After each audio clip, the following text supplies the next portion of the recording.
السلام علیکم ورحمۃ اللہ وبرکاتہ۔ میرے پیارے بھائیوں اور بہنوں، اگر تمہارا دل کسی پریشانی سے، کسی تکلیف کی وجہ سے پریشان ہے تو جانتے ہو میرا اللہ کس چیز کا اشارہ دے رہا ہے۔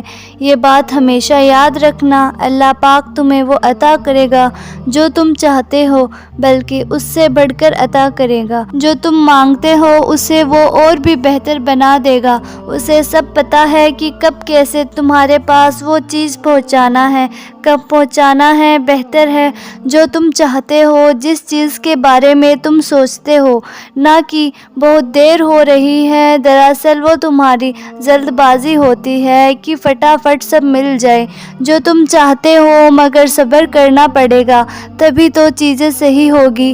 ہاں پتہ ہے صبر مشکل ہے، بہت مشکل ہے، بلکہ شاید مشکل لفظ بھی کم ہے، کیونکہ کبھی کبھی صبر کرتے سالوں گزر جاتے ہیں تو کبھی ساری زندگی۔ مگر یہ بھی سچ ہے جس نے صبر کر لیا اس کو اس کا صلہ بہت خوبصورت ملتا ہے۔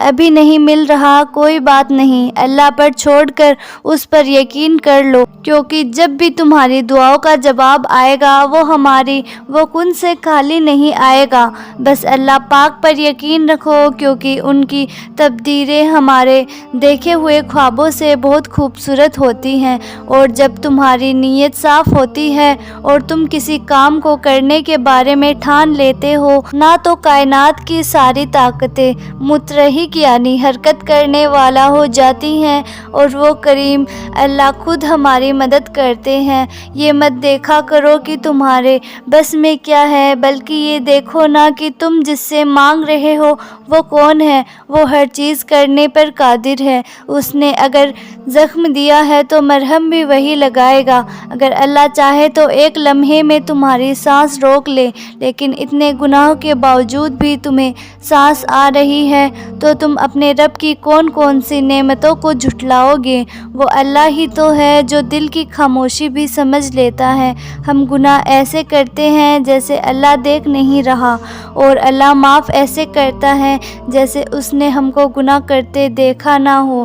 دو طرح کی محبت انسان کو غمگین نہیں کرتی، ایک اللہ سے اور دوسرا اللہ تعالیٰ کے لیے۔ اگر اللہ کی نافرمانیاں کر کے یا نماز پڑھے بغیر بھی آپ کی زندگی صحیح چل رہی ہے تو آپ کو زیادہ ڈرنے کی ضرورت ہے، کیونکہ اللہ تعالیٰ نے آپ کو آخرت کے بدلے یہ دنیا کا عارضی آرام عطا کر دیا ہے۔ اللہ پاک فرماتا ہے، تم مانگو مجھ سے، تمہارا مانگنا اچھا لگتا ہے، تم کیوں پریشان ہوتے ہو؟ کیا میری قدرت پر یقین نہیں تم کو؟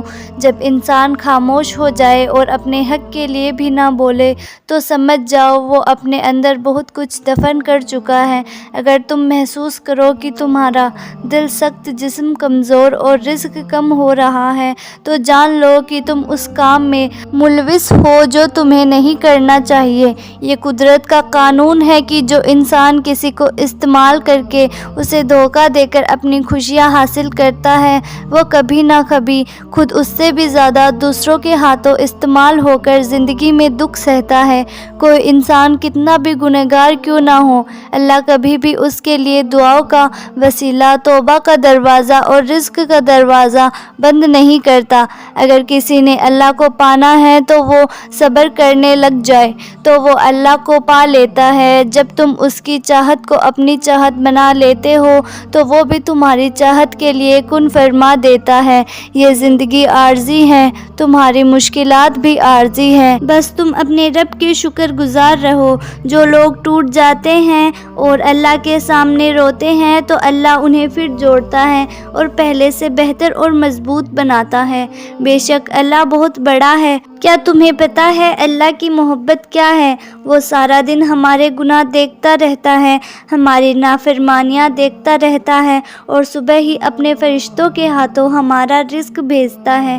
یہ جو پوچھتے ہیں کہ تیرے چہرے کی چمک کہاں چلی گئی، کیا تم بیمار ہو، تو ان کے لیے اندرونی غم باہر کی زبانی کھا جاتے ہیں، اور لوگ پوچھتے ہیں تیرے چہرے کی رونق کہاں چلی گئی، وہ تیرے چہرے کو پڑھتے نہیں کہ اندرونی غم ان انسان کو کھا رہے ہیں، جو اس انسان کے اندر دبے پڑے ہیں، جس کا وہ کسی سے ذکر بھی نہیں کر پاتا۔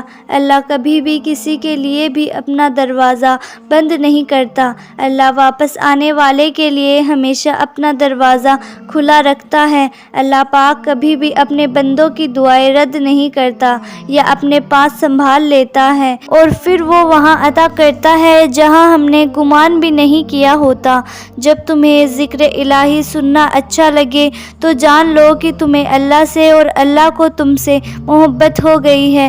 ظالم سمجھتے ہیں انہیں دنیا کی بادشاہت میسر آ گئی، ان پر کوئی گرفت، کوئی پکڑ نہیں۔ بے شک اللہ کی پکڑ بہت سخت ہے۔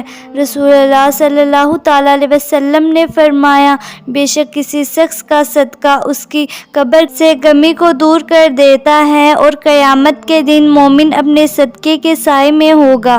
رسول اللہ صلی اللہ تعالیٰ علیہ وسلم نے فرمایا، جو مسلمان مرد اور مسلمان عورت جمعے کے دن یا جمعے کی رات مرے تو وہ عذاب قبر اور فتنہ قبر سے بچا لیا جائے گا اور اللہ اسے اس حال میں ملے گا کہ اس پر کچھ حساب نہ ہوگا۔ رسول اللہ صلی اللہ تعالیٰ علیہ وسلم نے فرمایا، جب سخت گرمی ہو تو ظہر کی نماز دیر میں پڑھا کرو، کیونکہ گرمی کی سختی دوزخ کی تیزی کی وجہ سے ہوتی ہے۔ رسول اللہ صلی اللہ تعالیٰ علیہ وسلم نے فرمایا، دوزخ کو 1000 سال تک دھوکا گیا تو وہ لال ہو گئی، پھر 1000 سال تک دھوکا گیا تو وہ سفید ہو گئی، پھر اسے 1000 سال تک دھوکا گیا تو وہ کالی ہو گئی۔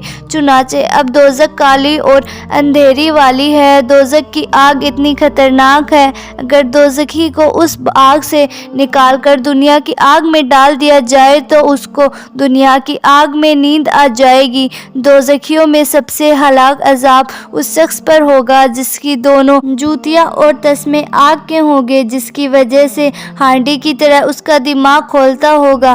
جہنم اتنی گہری ہے، اگر جہنم میں ایک پتھر ڈالا جائے تو دوزخ کی تہہ میں پہنچنے تک 70 سال لگ جائیں گے۔ دوزخ کو 4 دیواریں گھیرے ہوئے ہیں اور دوزخ کی دیواریں اتنی موٹی ہیں کہ صرف ایک دیوار کی چوڑائی طے کرنے کے لیے 40 سال لگ جائیں گے۔ رسول اللہ صلی اللہ تعالیٰ علیہ وسلم نے فرمایا، اللہ کے بہت سے فرشتے ہیں جو زمین میں گشت لگاتے ہیں، پھرتے ہیں اور میری امت کا سلام مجھ تک پہنچاتے ہیں۔ رسول اللہ صلی اللہ تعالیٰ علیہ وسلم نے فرمایا، جمعے کے دن مجھ پر کثرت سے درود بھیجا کرو۔ جو بندہ جنتی ہے اس کو قبر میں صبح شام جنت پیش کی جاتی ہے، اور جو دوزخی ہے اس کو صبح شام دوزخ پیش کی جاتی ہے، اور ان سے کہا جاتا ہے کہ یہ تیرا ٹھکانہ ہے۔ جو بندہ راز اقدس کے پاس کھڑا ہو کر درود پاک پڑھے اس کو حضور سنتے ہیں، اور جو دور سے درود پاک بھیجتے ہیں اس کو فرشتے پہنچا دیتے ہیں۔ پیٹ کے مرض میں مرنے والے کو عذاب قبر نہیں دیا جائے گا۔ پیٹ کے کئی مرض ہیں، جو بھی موت کا سبب بن جائے اس کو قبر میں عذاب نہ ہوگا۔ رسول اللہ صلی اللہ تعالیٰ علیہ وسلم نے فرمایا، جو بھی مسلمان جمعے کے دن یا جمعے کی رات مرتا ہے تو اس کو اللہ قبر میں فتنے کے محفوظ رکھتا ہے۔ جب مومن بندہ دفن کر دیا جاتا ہے تو اس سے قبر کہتی ہے کہ مرحبا، تو اپنے ہی گھر آیا ہے۔ جب کافر دفن کر دیا جاتا ہے تو اس سے قبر کہتی ہے کہ تیرا آنا برا آنا ہے، تو بری جگہ آیا ہے، تو سنبھل کی مجھ پر چلنے والا، تو مجھے سب سے زیادہ دشمن تھا۔ چغلی کرنے اور پیشاب کے چھینٹوں سے نہ بچنے کے عذاب قبر ہوتا ہے۔ موت کو کثرت سے یاد کیا کرو، کیونکہ قبر پر کوئی ایسا نہیں گزرتا جس دن وہ نہ کہتا ہو کہ میں بیگانہ گھر ہوں، اور میں تنہائی کا گھر ہوں، اور میں مٹی کا گھر ہوں، اور میں کیڑوں کا گھر ہوں۔ قبر کا عذاب اگر آنکھوں سے دیکھ لیا جائے اور کانوں سے سن لیا جائے تو انسان تندرست بے ہوش ہو جائے اور ہنسنا بھول جائے۔ صبر کرو اور دیکھو تمہارے ساتھ برا کرنے والوں سے اللہ کیسے بدلہ لیتا ہے۔ جب انسان اللہ کی پکڑ کو بھول جاتا ہے تو اس کا دل سخت ہو جاتا ہے، اور سخت دل اللہ تعالیٰ کے غضب کی نشانی ہے۔ اصلاح چاہتے ہو تو غلطی تسلیم کرو، خوشی چاہتے ہو تو دوسروں کو خوشی دو مگر سب کہاں ایسا سمجھتے ہیں۔ میرے پیارے بھائیوں اور بہنوں، کامیابی چاہتے ہو تو ماں باپ کی خدمت کرو۔ جب تمہارے دل میں کسی کے لیے نفرت پیدا ہونے لگے تو فوراً اس کی اچھائی کو یاد کرو۔ اپنے رب کے آگے سچے دل سے اپنی کمزوریاں بیان کر دیا کرو، وہ انہیں تمہاری قوتیں تبدیل کر دے گا۔ بے شک وہ ہر چیز پر قادر ہے۔ انسان دنیا میں جتنا مرضی تکبر کر لے، آخرکار اس گوشت نے کیڑے مکوڑوں کی غذا ہی بننا ہے۔ ہڈیوں نے بوشیدہ ہو کر مٹی کے نیچے ہی جانا ہے۔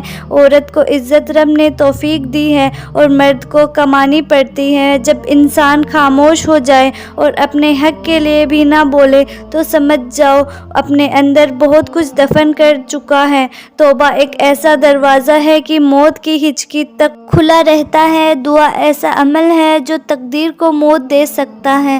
ضمیر ایسا ساتھی ہے جو ہمیشہ حق کی راہ دکھاتا ہے۔ تو میرے پیارے بھائیوں اور بہنوں، امید ہے ویڈیو اچھی لگی ہوگی۔ اگر ویڈیو اچھی لگے تو لائک کریں اور ہمارا چینل سبسکرائب کریں۔ جلد ہی ملتے ہیں ایسی ہی نئی ویڈیو کے ساتھ، تب تک کے لیے خدا حافظ۔